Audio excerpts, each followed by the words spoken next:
Willy Connors was a countryman, a bachelor, who worked a goodly-sized farm of quality land in the Golden Vale of Munster in the south of Ireland. He was a fairly ordinary and decent man who kept a tight rein on himself, his farm, his savings, and his imagination. He could never, ever have imagined that his darkest secret would soon be openly debated and that an extraordinary future lay ahead of him. Willy was a livestock farmer, grazing a few horses, cows and cattle. He had about 10 cows for milking. That was enough, sometimes more than enough, for one person to milk by hand. He regularly put a few of his cows to suckling some bought-in calves to ease the load of milking and increase his livestock numbers. He brought his milk to the creamery co-op in churns on his horse and cart. Sitting astride his two-wheel cart, with the legs dangling over the side, was a comfortable journey for a sit-on driver, ever since iron-shod wheels had been replaced with motor car wheels and tyres. The creamery was the highlight of Willy's day.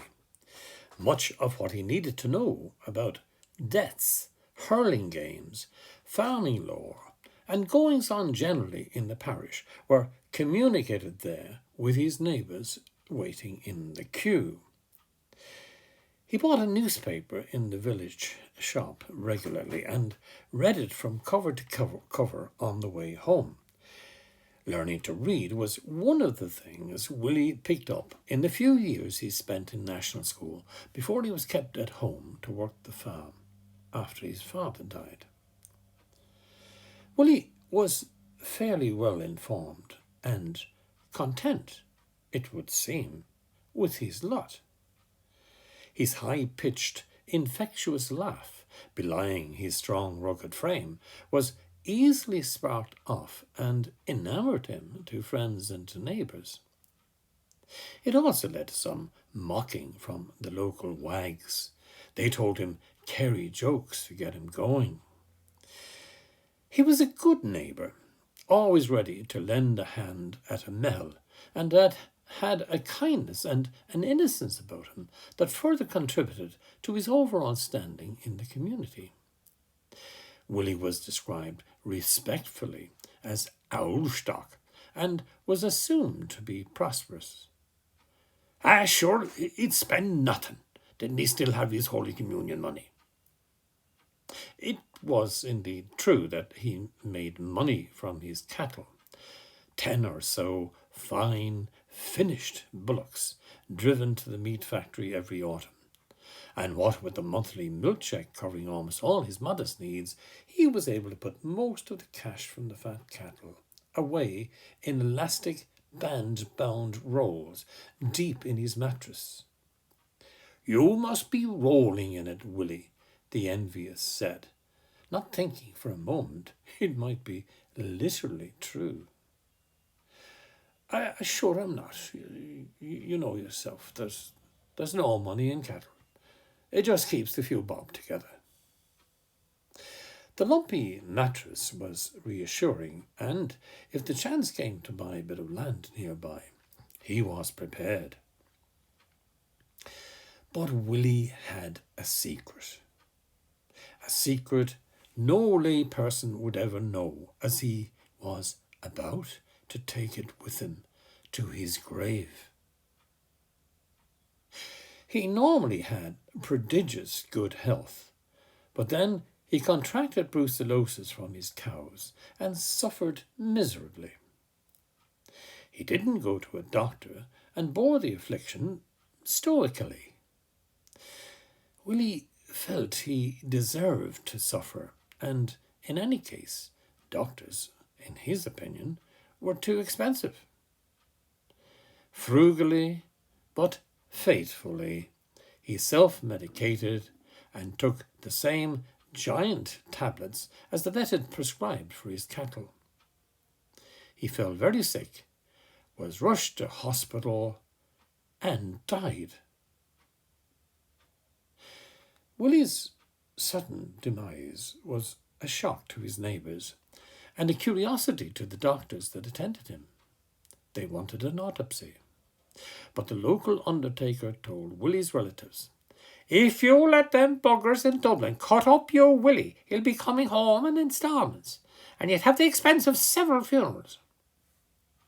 Permission was withheld. Being in one piece, Willy was resurrected without delay. He was greeted in heaven by an unctuous St. Peter. "Welcome, Mr. William Bartholomew O'Connor," and checking a tablet, "born 11th of February 1922. Be the hawky." Bemused, Willy asked, "Are you really St. Peter? Should I be here in heaven? Am I in the right place? There's a mistake, surely. I'm not a Bartholomew at all, and I don't even know my birthday. My birth certificate was lost. I am just Willy Connors from over the road." "There is no error, William. We have your original birth certificate on record. We strive for perfection here. We're not in the habit of making mistakes." Hesitant, embarrassed, Willy went on. "But, you know, you know my secret, my sin and all that. It must be there in the records. I told the priests. I confessed to them. All of them except the canon said I was forgiven at the time. But I thought myself I'd need a fair bit of luck and a good stint in purgatory to keep out of the place below. I tried hard. After a good confession, I'd have the best of intentions and I'd last out for weeks, but then, you know." "My dearest William, you have departed your earthly existence and are now in heaven, up in the airy fairy clouds, as it were. According to the Book of Life, you have thoroughly earned your place here. You didn't need to scrape in at the last minute through extreme unction, like so many kind of sneaky types. I'm always bringing that up with herself, but there's nobody upstairs listening. You'd swear she deliberately wanted to leave a get-out-of-jail card for the odd chancer. I don't get it. No, you had sufficient points to get straight in. I like that. I'm old school, and I respect that. No mistake, William. We know everything about you, and you will eventually know all about yourself, and so much else. But it'll take an eternity, which, of course, we happen to have, to learn all there is to know." "Shite and onions." "Precisely. Savour your success. This is the big one. The Irish Hospital Sweepstake, the Grand National, the Olympics, all rolled into one. William, my boy, there are popes and those of other high ecclesiastical office that didn't make it here. Quite a few, in fact. Some are in hell. Those medieval Italians. Most are serving long sentences in purgatory. Hazards of the trade, really. Overthinking things and getting too full of themselves. Pride, as we all know, comes before a fall. William, you need never, ever worry again about the weather, animals, food, drink, health, or indeed the mattress." "Go on." Willy couldn't help but ask, The mattress, what's happening with it? There's a fair few pound in there. And sure, while I'm asking, the farm, the cattle. William, you needn't be bothered with wealth any more. This is not a money economy. But if you must know, a nephew broke into your house and stole all the money. He'll most likely, as is his form, gamble and drink it all. Your brother got the farm and stock, as you had earlier willed, but will derive little pleasure out of it, as now that Ireland is joining the EEC, the taxman has come a-knocking at farmers' doors. Your brother's already paranoid and giving out about the costs of accountants. I'll be damned. Actually, no, William. On the contrary, said Peter, smiling. But there is one little issue that we do need to tackle, and that is G-U-I-L-T. Guilt. And that's okay. That's okay. We use strategies. Our main one is counselling. And, William, I like you, as I said, and I think you have great potential. In fact, I am going to assign one of my very best counsellors to your case. Jenny Mac. So, in the meantime, you have a look at the beatific vision. There's a full show this afternoon, and I'll arrange the appointment for afterwards. Willy went to the matinee. It was all a bit much to take in one go. It was like going to the cinema in the village, but much better. They showed it in Technicolor, and Willy felt it left him with a glow that didn't fade. And there was no smoking. Can you believe? The air inside was as fresh as a spring day. He could feel himself changing, beginning to realise the enormity of what could be achieved over an eternity, especially given the bit of guidance. But there was still the sin. The counsellor arrived. I'm Hypatia. We are going to be counselling together for some time to come. Willy was agog. Be all the saints in heaven, he muttered to himself.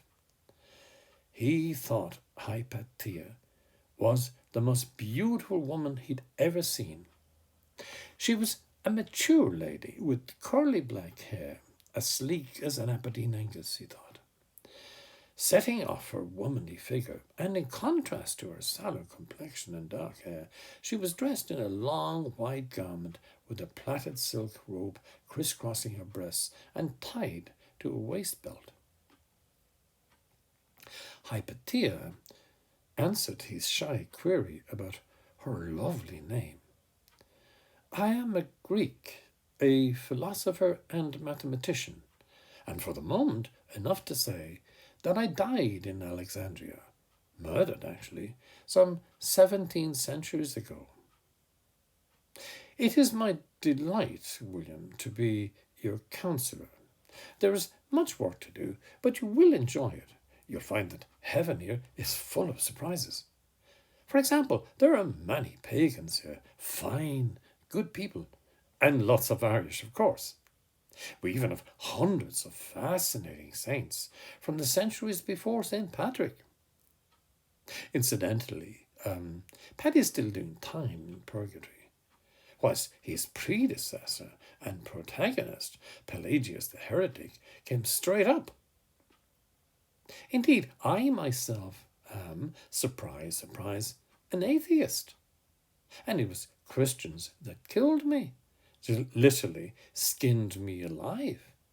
Then they burned down our beautiful library with all its magnificent old scrolls. I'm happy to say that most of them are in hell and extra tormented by the fact that I was raised straight to heaven. Good riddance. Jesus, Mary, and Holy St. Joseph.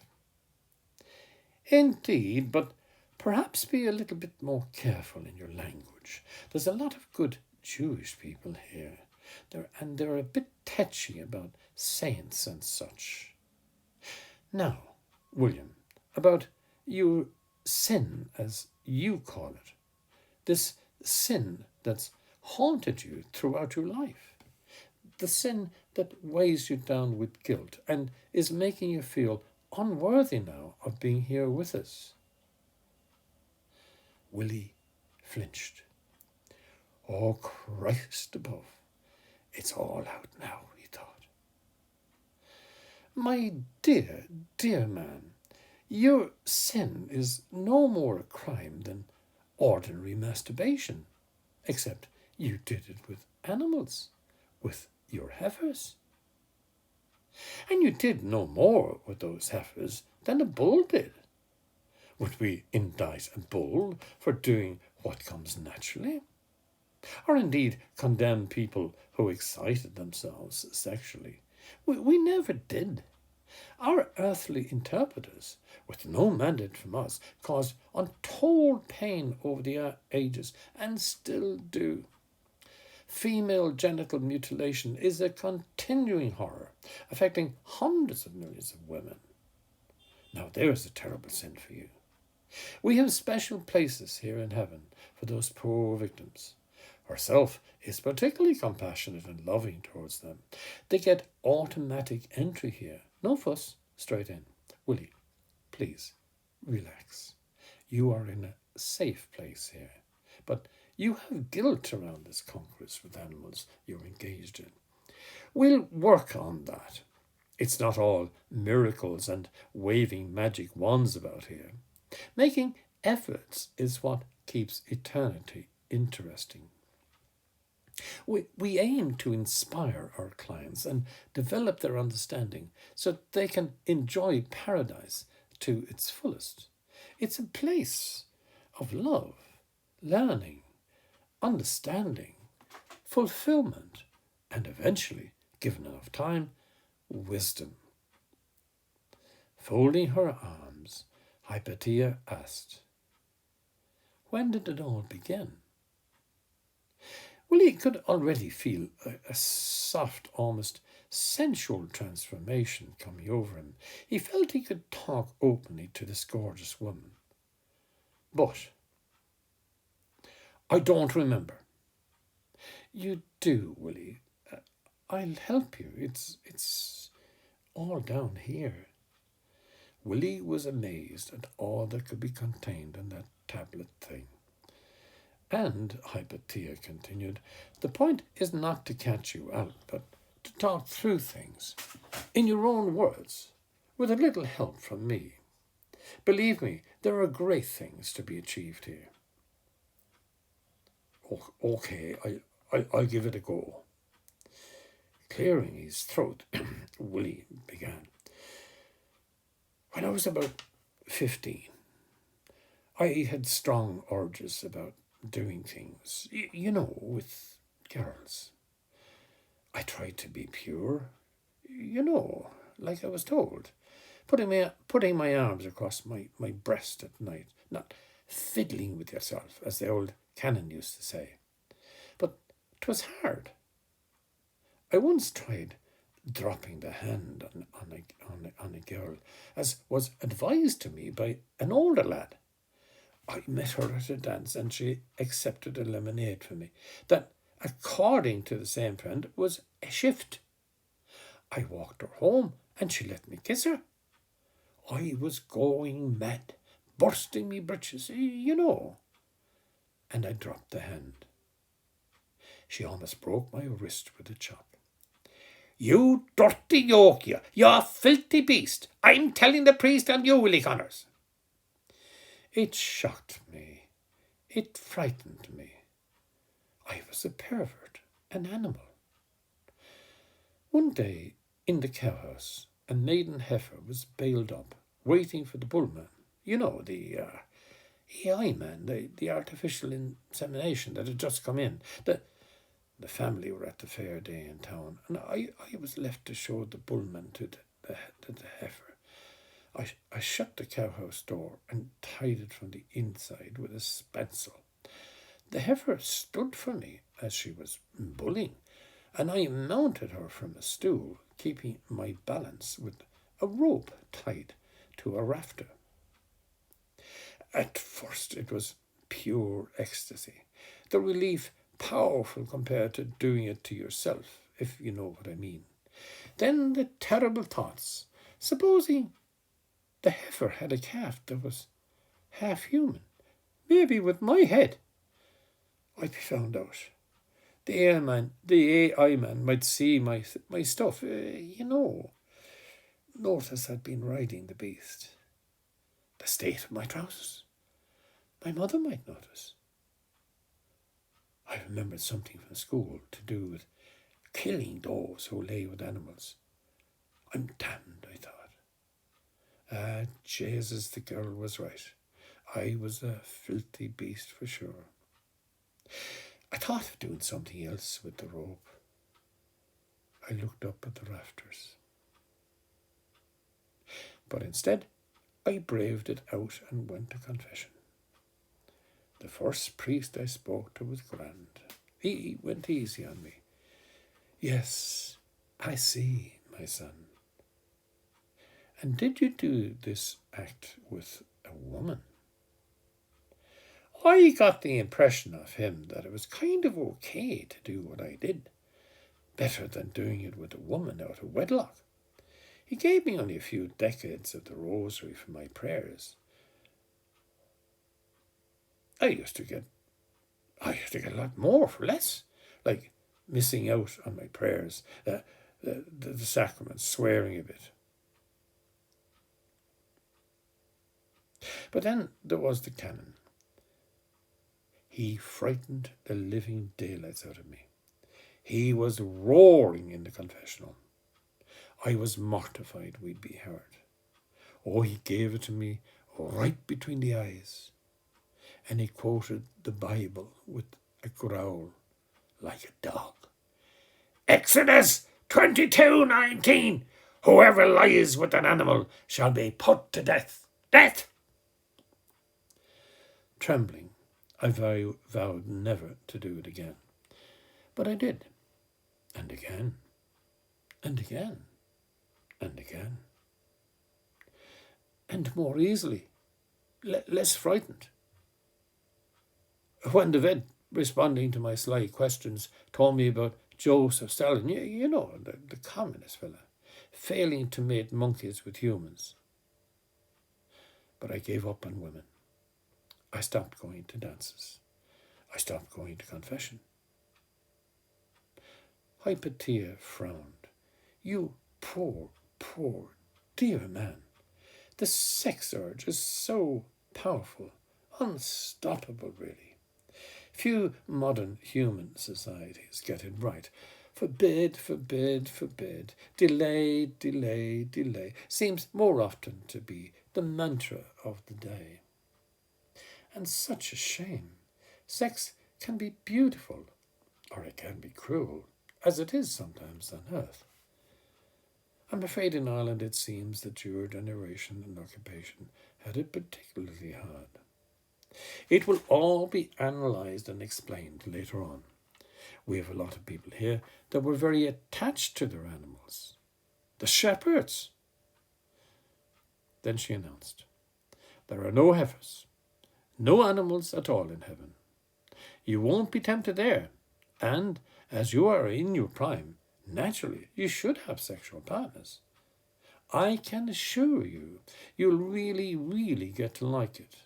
Guiltless, loving, beautiful intimacies forevermore with good women partners, or whatever you're having yourself, as you say in Ireland. Thank you, by the way, for your thoughts. Yes, you get to learn to read minds here, comparing the look of my hair to that of an Aberdeen Angus. I am flattered, truly. I'm rather proud of my hair. Begad. But where would I start? Are there dancers here? Who'd have me? Well, I, for one, I'd have you. You're a fine cut of a man, and a good man. I should know. I'd be delighted. And you are a virgin of sorts. And I know you fancy me. We could give it a go for a century or so, or forever, or earlier, whatever we wish. I could teach you Euclid. We could adopt children. I'll introduce you around. We'll visit your fellow Irishman, James Joyce. He's a great friend of mine. He hangs out with Parnell and these Dubliners. Jimmy is quite a singer and a storyteller. He throws great parties. The Jews here love him. And, William, I love your laugh. And I hear you have some great Kerry jokes to tell. Be all that's holy. Willie was flabbergasted. They'd never believe this back at the Creamery. He'd been proposed to by this beautiful, intriguing creature. He need never be lonely again. There'd be no more cowhouse assignations. No more shit on his britches. Bursting with anticipation, he swept the acquiescent, perfumed Hypatia into his arms. He didn't understand it all yet, but sex, love, and the infinite possibilities of an eternity of learning lay before him. Euclid? And Joyce? So much to learn, but so much time. Blood and ounce, the scutter of the cowhouse, the fear and guilt were fast becoming to Willie a whole wide world away. And to think, I could have missed all this on the end of a rope. But the fate of the money in the mattress still bothered. It had been hard earned. That nephew of his, a feckin' waster. I hope to God he doesn't end up here. Such annoyances, blips in the ether, were to soon dissipate as the depth and quality of life in the cashless hereafter nurtured Willie towards being a very contented and wise spirit. Sin a bhfuil.